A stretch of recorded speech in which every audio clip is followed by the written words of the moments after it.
네, 이번에 여야 전직 의원과 함께 정치권의 가장 뜨거운 이슈에 대해서 양측의 이야기를 들어보는 여의도 정치 외전 시간입니다. 오늘도 신경민 전 더불어민주당 의원, 신성범 전 새누리당 의원 두 분 모셨습니다. 안녕하십니까? 안녕하세요. 네, 반갑습니다.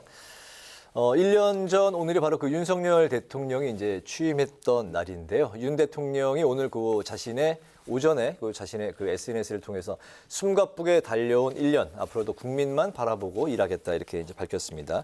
윤석열 정부 1년 성적표, 여러 방송사에서 이제 출연 패널 분들이 각자 점수를 서로 다르게 격차도 좀 나기도 하고 매겼었는데 오늘은 한번 전체적인 평균보다는 외교 안보, 국내 정치, 민생 이렇게 좀 세 분야로 나눠서 두 분의 평가 점수를 한번 매겨서 들어볼까요? 누구부터 하시겠어요? 박하게 매기시는. 박한대에서 좀 위로 상승하는 분위기로 갈까요? 예, 신경민 의원님. 외교부터 볼까요? 외교의 판을 바꾼 것은 맞습니다. 근데 이게 이제 바람직한 방향이냐 아니냐에 대해서 여야가 첨예하게 다투는데요. 한미일 간의 대화를 촉진하고 업그레이드하고 하는 것은 판을 바꾼 측면에서는 대단한 일일 수도 있어요. 그러나 네. 우리나라가 분단 국가고 여러 가지 면에서 그 분단 국가에서 파생되는 매우 많은 어려움이 있다는 것을 생각을 해봐야 되거든요. 네. 그런 점에서 봤을 때는 북중러의 여지는 거의 말살하다시피 없애버렸거든요. 근데 이렇게 가는 것은 올바른 방향이 아닙니다. 그래서 네. 절대로 높은 점수를 줄 수가 없고요. 네. 이 한미일 그렇게 해서 업그레이드 시켰지 않느냐라고 하는데요. 이게 어떤 희생하에서 뭘 하나 새로 만들어내는 것은 우리 외교에서 현명한 방법은 아닙니다. 그래서 이건 거의 방향 설정이 좀 이상하게 됐다라고밖에 볼 수가 없고요. 네. 국내 정치 면에서 점수는 그러면 외교 안보는 몇 점으로? 한 50점 정도밖에는 못 50점. 주겠어요. 네, 그리고 국내 정치 문제는 지금 야당의 대표가 대화의 파트너가 되지 않는다라고 얘기를 하는, 그러니까 그건 이름 이해하겠어요. 네. 그러나 하여튼 야당의 대표가 피의자라는 것도 피고인이라는 것은 어떻게 보면 상수기 때문에 그건 그거고, 그러면서 대화는 했어야 되는데 대화 자체를 전혀 하지 않았다라는 데 대해서는 금방 유인태 사무총장도 말씀을 했습니다마는 그럼에도 불구하고 만나서 피의자인 거하고 이것은 분리해서 전국의 대화는 분리해서 해야 되는 거 아닌가 싶어요. 네. 그건 일본은 지금 그렇게 하고 있잖아요.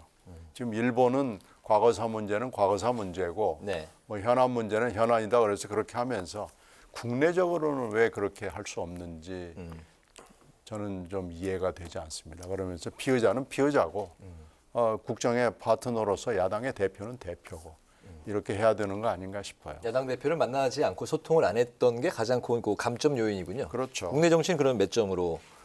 그것도 한 50점 정도밖에는 못 주겠습니다. 50점. 그리고 마지막, 민생 문제는 지금 민생 문제는 거의 별로 신경을 쓰지 않는다는 느낌을 제가 받습니다. 네. 그래서 이렇게 지금 갈 수는 없고, 특히 코로나 이후에 민생 문제가 어려워질 거라는 건 누구나 다 알고 있기 때문에요.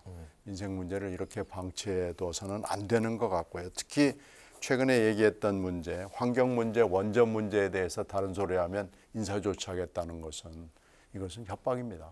더군다나 환경과 원전 문제는 전 세계적 트렌드가 있거든요. 환경 문제를 어떻게 하고 원전을 지금 어떻게 하면 줄여나가면서 새로운 에너지원을 창출하느냐라는 것은 네. 지금 세계적인 어젠다입니다. 이것은 우리가 피해갈 수 없는 어젠다입니다. 이것을 일국의 대통령이, 무역대국 10위권 안에 들어가는 대통령이 세계적 어젠다를 거스르는 멘트를 하는 것은 이거 잘못됐습니다. 네. 이것도 역시 50점 정도밖에는 줄 수가 없습니다. 전부 다 50점이고 평균 역시 당연히 50점이 나왔는데 과락 안 주는 것만 해도 다행스럽게 생각해야 됩니다. 50점이 보통 과락 아닌가요? 40점이 과락이거든요. 그렇다면 요 세 가지 항목 외에 그래도 지난 1년 동안 잘한 부분이 있다라고 좀 말씀하실 부분이 있을까요? 글쎄 얼뜻 떠오르지 않는데요. 아, 그렇습니까? 정말 좀 박하시네. 생각보다도 더 박하게 말씀하신 것 같습니다. 이번에 좀 어떤 기조로 말씀하시죠? 우선 외교 안보에 대해서 야당의 문제 제기는 이해할 만하다. 다시 말하면 미국과 일본과 밀착하는 건 좋은데 중국과 러시아는 어떻게 하란 말이냐. 뭐 이런 의문은 제기할 만하죠. 근데 그거는 전통적인 방식이다. 우리도 물론 익숙하지는 않다. 왜? 중국과 러시아가 워낙 겁이 났던 존재이기 때문에. 그런데 이것은 이전 이야기다. 이전 몇 년 전에만 해도 그렇게 말하는 게 상식적이었다. 지금은 시대가 국제 정세가 바뀌었기 때문에 그게 맞게 안보 전략을 가지고 가는 게 나라의 방향을 쓰는 게 맞다. 네. 여기서 나올 수 있는 유일한 질문은 그러면 이게 한미일 공조를 복원하는 것, 특히 일본과의 관계를 개선하는 게 좋으냐, 국익에 도움이 되느냐. 더 나아가면은 이게 세계사의 방향과 맞느냐가 핵심이 될 거예요. 좀 더 좁히면 이 국내 정치를 보면 윤석열 대통령이 이렇게 방향을 취한 게 우리 사회의 뿌리 깊은 반일 감정을 도외시 경시해가지고 무리하게 한 거냐. 네. 아니면 세계사의 방향을 일찌감치 감지하고 조금 더 앞으로 뺀 거냐. 과단성 있게, 과감하게 한 거냐. 이 문제는 제가 보기에는 몇 년 지나야 돼요. 이 판단은. 지금 당장 할 수 있는 게 아니에요. 지금 가지고 중국과 러시아가 저렇게 툭 튀어나오니까 반발이 있으니까 잘못한 거 아니냐라고 수그러드는 것 자체가 잘못된 걸 수도 있다. 이건 언제 되느냐. 적어도 2026년, 27년. 적어도 윤석열 정부 말기쯤 되면 네. 그때 3, 4년 전에 4년 전인 2013년도에 방향 전환을 잘했다. 세계 흐름을 잘 읽었다고 할 것인지 아니면 말씀하신 대로 오히려 그 뒤틀림한테 이 평가는 좀 봐야 된다. 그래서 저는 오히려 외교 안보는 제가 보면 80점 줘도 무방하다. 이래서 굉장히 볼드하는 그렇게 과당하는 결정이에요. 과감한 용기 있는 제가 보기에는. 대통령이 두 번째 말씀하신 뭐 통 큰 결정. 네. 두 번째 국내 정치 분야에서 사실 저도 뭐 별로 높은 점수를 주고 싶은 생각이 없어요. 왜? 여권 대통령실과 여당 대통령과 여당 대표 이런 관계에서 너무 수직적으로 재편이 돼 있기 때문에 그런 부분에 대해서는 조금은 점수를 박하게 줄 수밖에 없다. 몇 점인가요? 60점 정도 그래도 60점. 예, 줘야 된다고. 야당과의 관계는 사실은 이재명 대표라는 돌발 변수가 있는 거예요. 대통령 선거에서 떨어진 지 석 달 만에 국회의원 되고 국회의원 된 지 두 달 만에 야당 대표가 돼서 했던 것에서는 사사건건 부딪히는 시기였잖아요. 결국은. 네. 뭐 0.7% 차이로 이긴 당신이 어떻게 하는지 보겠다 이런 식의 태도이기 때문에 저는 뭐 야당과의 관계는 약간 별도로 하고 싶고 민생도 지금은 어려운 건 다 온 국민이 알지만 이것은 외생 변수, 우리 국내적인 요인보다는 전 세계적인 요소가 많다라고 보면 그나마 버텨내고 있다 우리가. 그리고 좀 더 봐야 된다. 그래서 저는 국내 정치와 민생도 한 60점 정도는 매길 수 있다고 봐요. 네, 알겠습니다. 외교 안보 80점, 국내 정치, 민생은 각각 60점을 주셨습니다. 이제 취임 1주년 이제 기자회견이 이제 없었는데요. 대신 어제 국무회의에서 취임 1년 소회를 밝힌 자리가 있었습니다. 사실상 취임 1주년 대국민 담화 성격이었다 이렇게 이제 해석이 나오고 있는데 그 자리에서 나왔던 이제 워딩을 잠깐 몇 개 이제 살펴보면. 건물과 제도를 무너뜨리는 건 순간이다. 그렇지만 무너진 것을 다시 세우는 데는 엄청난 시간과 노력이 든다. 거야의 입법에 가로막혀 필요한 제도를 정비하기 어려웠던 점이 있다. 이 야당을 탓하는 부분이고요. 새로운 국정 기조에 맞추지 않고 애매한 스탠스를 취한다면 과감하게 인사 조치해라. 뭐 불도저처럼 뚝심 있게 밀고 나가라 이런 이제 또 주문도 했는데요. 앞으로 이제 4년이 남았는데 4년에 대한 윤 대통령의 국정 운영에 대한 예측 그리고 윤 대통령에게 두 분이 조언을 해주신다면 어떤 말씀을 해주실 수 있을까요? 지금 취임 100일 기자회견을 하고는 기자회견을 하지 않았습니다. 그리고 도어 스태핑 자꾸 했지 않느냐라고 얘기를 하는데 그것도 물론 중단이 됐지만요.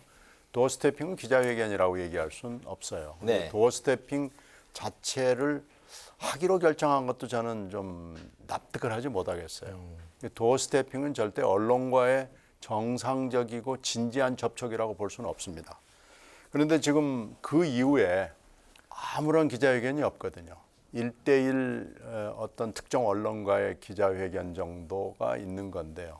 그것도 여권의 매우 우호적인 언론들하고만 이렇게 골라가 가지고 한 것 같아요.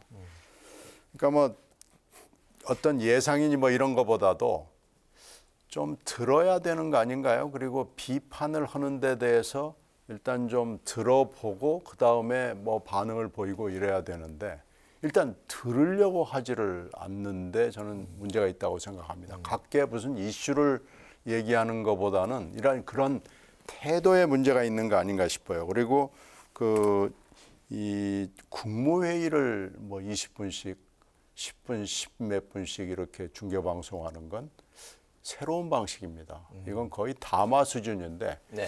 이것도 저는 좀 잘못됐다고 봅니다. 이런 식으로 국민과의 대화, 언론과의 대화를 했노라고 얘기하는 것은 맞지 않는 것 같고요. 지금 박근혜 대통령 때 관료들의 생존 방식이 적자 생존이라고 해서 무조건 적었거든요. 그래서 네. 볼펜 들고 뭐 적느라고 국무회의부터 시작해서 아무 정신이 없었는데 요즘에는 관료들이 듣자 생존이라고 그래요. 들어야 된다는 거예요. 그래서 네. 관료들이 요새는 말하지 말고 듣자라고 그러는데 지금 전 국민이 이렇게 됐습니다. 듣자 생존이 됐습니다. 그래서 이렇게 하지 말고요. 좀 대통령이 들어야 되고요. 네. 그게 어떤 이슈가 됐든지 그리고 말을 하고 싶으면은 정식으로 기자회견 해야 됩니다. 왜 쓴소리를 안 들으려고 하죠? 그래서 이런 태도를 바꾸지 않으면 네. 앞으로 2년이 지나고 3년이 지나고 그래도 이거 크게 바뀌지 않을 겁니다. 네. 쓴소리도 경청을 하고 소통에 좀 적극적으로 좀 임했으면 좋겠다라는 이제 말씀을 하셨습니다. 말씀하신 그 도 스태핑이 중단이 되고 이제 기자회견도 좀처럼 이제 열리지 않는 분위기인데 국무회의를 이제 생중계하는 뭐 이런 형식으로 좀 이제 대체하는 게 아닌가 이런 생각도 들었습니다. 그 어떻게 생각하십니까? 그런 비판은 귀담아 들어야 되죠. 왜냐하면 이게 뭐 대통령께서 모든 국민을 못 만나고 결국은 언론 매체를 통한 전달 또 거기에서 이미지 형성이 되는 거니까 네. 대통령실 출입 기자들하고 많은 대화를 할 필요가 있다. 그리고 터놓고 이야기하는 그런 게 필요하다. 이거는 뭐 역사 고금을 막론하고 미국 대통령도 다 마찬가지였단 말이에요. 다들 뭐 노변 정담이라는 것도 있었고 기자회견도 많았고 싸움을 하지만 다투기도 해요. 사실은 기자를 하지만 그게 필요하다. 그래야 대통령의 생각이 어떤 건지를 정확하게 전달할 수 있으니까 그 지점은 뭐 귀담아 들어야 된다고 생각하고 또 하나는 뭐랄까 국정 방향이나 이런 것은 국민들이 다 이해를 하는데 이 말씀하신 대로 방식과 태도 면에서 굉장히 좀 뭐랄까 부족하다고 느끼는 지점이 좀 많았던 것 같아요.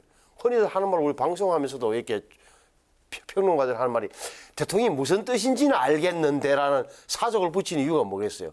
뜻은 알겠는데 왜 저렇게밖에 처리 못하느냐 표현 못하느냐 네. 이런 이야기를 많이 한단 말이에요. 방식과 태도에 문제가 있었다는 지점을 좀 들어봐야 되는 거예요. 그러니까 어떻게 보면 이 국정 커뮤니케이션에 그럴까 홍보라는 차원이 아니라 이게 어떤 정책이라도 이것을 다르고 다르고 순서를 정해서 국민들에게 설득하고 국민들의 고개를 끄덕이게 만들어지는 이 과정을 네. 만들어 가는데 이 과정이 생략돼 가지고 불쑥 튀어나온 것처럼 적극적이처럼 보여지는 게 손해를 많이 봤단 말이에요. 저는 네. 그런 지점을 좀 염두에 둬야 된다. 또 하나는 인사 문제인데 결국은 제가 보기에는 핵심은 남은 사회도 인사 문제가 핵심이 될 거예요. 네. 지금까지 대통령 인사 스타일을 요약하면 써본 사람, 같이 일했던 사람, 그래서 능력이 검증되고 충성심이 검증된 사람만 쓴다는 느낌이 강하게 들잖아요. 네. 새롭게 왜 영역을 넓히려 하지 않는 거지? 안 써본 사람도 한번 과감하게 맡겨보지 이런 생각 하나 하는 거고 또 하나는 지역적으로 보면은 뭐랄까 호남을 뭐랄까 신경을 덜 쓴다는 정권 초기에 비해서 네. 그런 느낌을 주는 것은 정치로도 굉장히 잘못된 거라고 저는 봐요. 그러니까 어떤 지역 대통령 입장에서는 뭐 당파의 영수가 아니잖아요. 그렇다면 심지어 호남에서 지지율이 떨어지고 하더라도 끊임없는 이야기를 호남에 가서 하고 호남민들을 다독거리는 그런 노력은 저는 뭐 당연히 대통령실은 해야 된다고 봐요. 알겠습니다. 지금부터 이제 좀 빨리빨리 달려보도록 하겠습니다. 오늘 그 윤 대통령이 국민의힘 지도부와 오찬을 했고 이재명 대표는 문재인 전 대통령을 만났습니다. 역시 뭐 계속되는 분위기, 따로 또같이 분위기가 이제 이어지고 있는 상황인데 그런 가운데 민주당이 오늘 그 이재명 대표와의 회동과 여야정 협의체 가동을 이제 제안을 했습니다. 뭐 어떻게 좀 바라보고 계실까요? 글쎄 지금 여러 번 이런 비슷한 제안들이 여야에서 흘러나왔잖아요. 지금 김기현 대표가 여당 대표가 된 이후에 매주 대통령실하고 만나자고 그랬는데 네. 사실 그거 안 되잖아요. 그때 저희들한테 아마 앵커가 물어봤을 때 잘 안 될 거라고 그랬고요. 또 여당하고 야당 대표들이 새로 인사를 한 적이 있었을 때 네. 그때도 김기현 대표가 아이 뭐 매주 만납시다 그랬는데 한 번 만나고 아마 만나기 어려울 거 그랬는데 지금 벌써 2달 됐는데 안 만났잖아요. 네. 못 만나는 겁니다, 이건. 또 이제 이재명 대표가 뭐 여야정 협의체 뭐 이런 비슷한 거 있는데 이런 것 제안만 하는 건 아무 의미가 없어요. 네. 제안은 아마 지금 뭐 너무 많이 나왔기 때문에 저는 이런 제안을 하는 것은 아무 의미가 없고 만나겠다는 생각을 하는 자세를 고쳐 잡는 거. 그것이 문제일 거예요. 근데 지금 대통령실이나 여야가 모두 다 지금 말만 다 앞세우고 있는 거지 안 됐고요. 이번에도 박광원 원내대표가 됐을 때도 또 여러 가지 얘기가 있었잖아요. 네. 근데 그거 안 된다고 그래 저희들이 얘기를 한 적이 있을 겁니다. 근데 잘 안 됩니다. 그래서 말만 하지 말고 정말로 하고 싶으면은 요일 일시 시간 정해놓고 딱 그렇게 봅시다 해서 그 시간에는 무조건 다 기어 나오는 식으로 하지 않으면 안 될 겁니다. 이게. 네. 정치 보고 소통의 정치는 당분간은 좀 요원할 것 같다. 요 부분 좀 간결하게 들어볼까요? 예. 아니, 오늘 뭐 민주당의 이재명 대표께서 보수 본산이라고 할 수 있는 대구 가서 홍준표 시장 만나고 바로 양산 가서 문재인 대통령 만나는 이 지점이 보여주는 거죠. 딱 그 5월 10일 날 그것도. 네, 네. 알겠습니다. 예, 정말 간결하게 말씀해 주셔서 감사합니다. 내부 악재 수습에 몸살을 앓고 있는 여야인데요. 국민의힘부터 이제 들여다보면 오늘 그 태영호 최고위원이 최고위원직에서 이제 자진 사퇴를 한 상황입니다. 국민의힘 윤리위원회가 이제 조금 전 6시부터 이제 시작을 해서 태영호 의원과 김재원 의원에 대한 그 징계 수위를 논의하고 오늘 결과를 발표할 상황이 됐는데요. 태영호 의원이 자진 사퇴했고 또 정치적 해법을 주문한 상황이기 때문에 징계 수위는 좀 이제 낮춰질 걸로 예상이 되는데 김재원 의원은 그럼 과연 어느 정도 수위의 징계가 이제 받을 것으로 예상이 되는지 뭐 종합해서 좀 들어볼까요? 그래서 이제 태영호 의원이 이제 뭐 최고위원은 아니겠다. 그러니까 검찰청에 있는 프리바게인이 물론 법적 제도는 아닙니다만은 프리바게인이 일어나고 있듯이 네. 정치적 프리바게인이 여당 안에서 지금 벌어진 거 아니겠어요? 그러니까 징계는 약하게 해주고 당신 공천을 하는 그 시점에는 풀어놔줄 테니까 일단은 그만두라는 것을 태 의원이 받아들인 건데요. 태 의원이 과연 공천을 받을 수 있을지 없을지는 사실 그때 가봐야 됩니다. 그러나 하여튼 일단 협상은 된 거죠. 근데 이제 문제는 징계 수위일 텐데 징계 수위 오늘 지금 논의하고 있을 텐데 원래는 한 1년 이상 정도 당원권 정지가 나와야 되는데 이거 이제 내려가서 사실 굉장히 약하게 나올 것은 뭐 거의 분명해 보이는데요. 공천은 사실 알 수 없습니다. 그러니까 이건 뭐 어차피 프리바게인은 항상 깨질 수 있는 거기 때문에 뭐 그렇게 보면 되고요. 문제는 이제 김재원 최고죠. 김재원 최고는 좀 본보기로 세게 받을 것 같고 아마 김재원 최고는 그만두는 것이 절대 유리하지 않다고 보는 거고요. 네. 아마 공천을 가지고 앞에서 흔들어도 절대 난 속아 넘어가지 않겠다 이런 생각을 하고 있는 거 아닌가 싶은데요. 그러나 괘씸죄가 있기 때문에 상당한 징계를 받을 것 같습니다.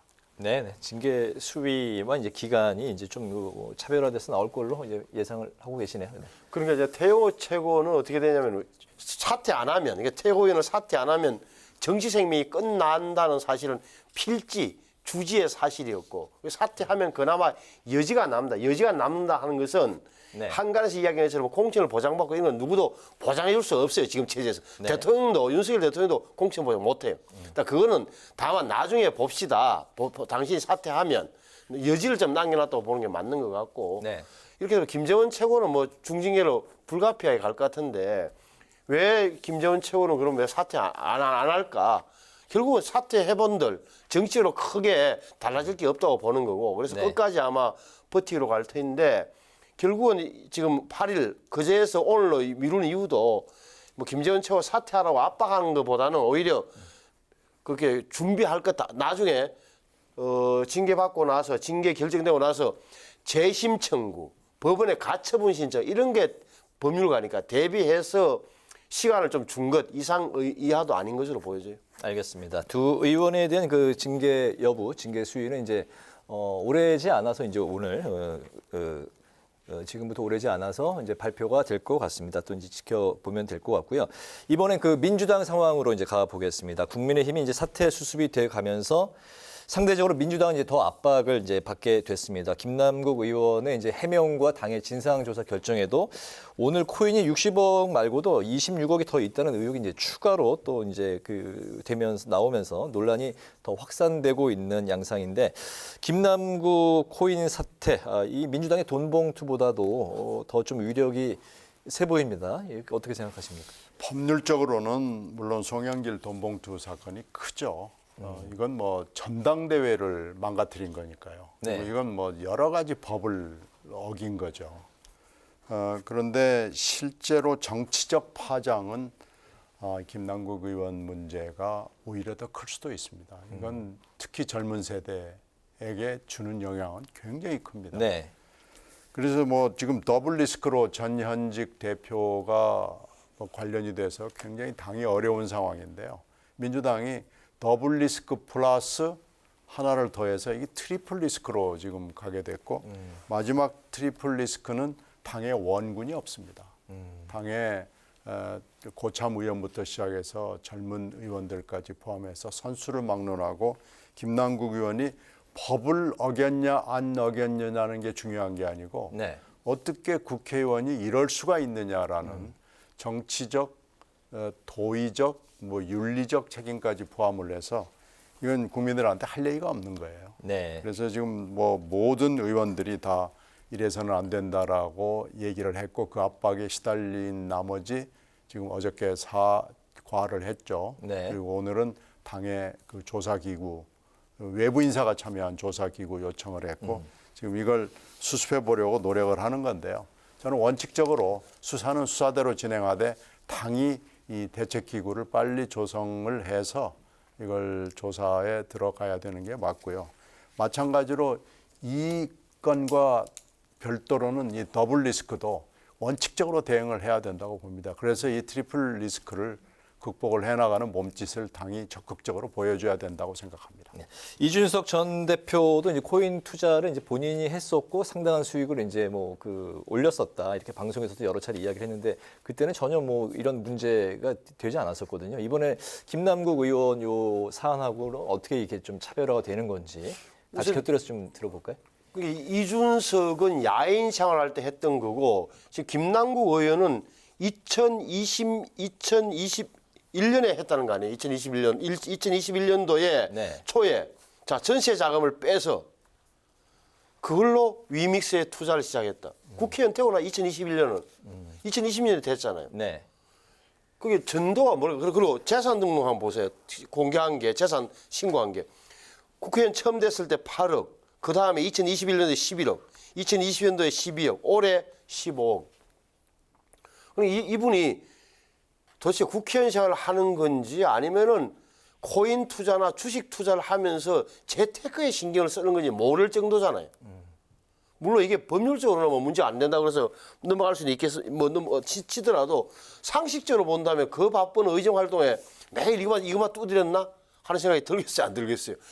좀 웃기잖아요. 그리고 이것도 그러면은 재산은 계속 늘어나고 투자를 했다는데 그 돈은 또 현금으로 남아 있고 이게 뭐지? 그러면 처음에 전세 자금으로 정말 시작했던 거야? 아니면 뭐가 있는 거 아니야? 검은 거래가?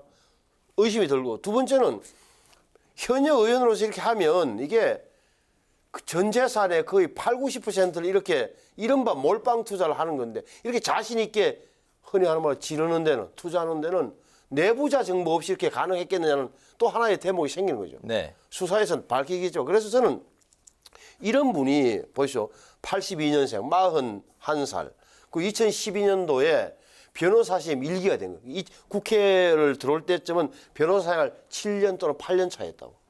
그리고 어떻게 해서 이렇게 그전부터 또 가상화폐 투자를 했다니까 2016년부터. 네. 이런 분이 어떻게 해서 공천을 받아갖고 들어왔는지도 신기하고 또한 이재명 대통령 후보 시절에 수행 실장도 하고 온라인 담당 팀장도 하면서 NFT 이름도 처음 들어보면 이런 이재명 펀드 출시하면서 또 가격을 올리고 이걸 도대체 어떻게 이야기를 해야 되는지 제3자 입장에서는 이해가 불가한 대목이 많잖아요. 알겠습니다. 사실 뭐 김남국 의원은 이제 코인 의혹에 대해서만 다뤄도 오늘 이 시간이 뭐 꽉 채우고도 남을 그런 이제 사안으로 일파만파 퍼지고 있는데 오늘 시간 관계상 이제 오늘 여의도 정치외전은 또 여기서 좀 마무리를 해야 될 것 같습니다. 네. 오늘 여의도 정치외전은 윤 정부 출범 1년 그리고 태영호 의원과 이제 그 김재원 위원의 징계 사안 그리고 민주당의 김남국 의원의 코인 의혹 일파만파를 중심으로 살펴봤습니다. 오늘도 신경민 전 더불어민주당 의원, 신성범 전 새누리당 의원 두 분과 함께했습니다. 오늘도 말씀 잘 들었습니다. 감사합니다. 맞습니다.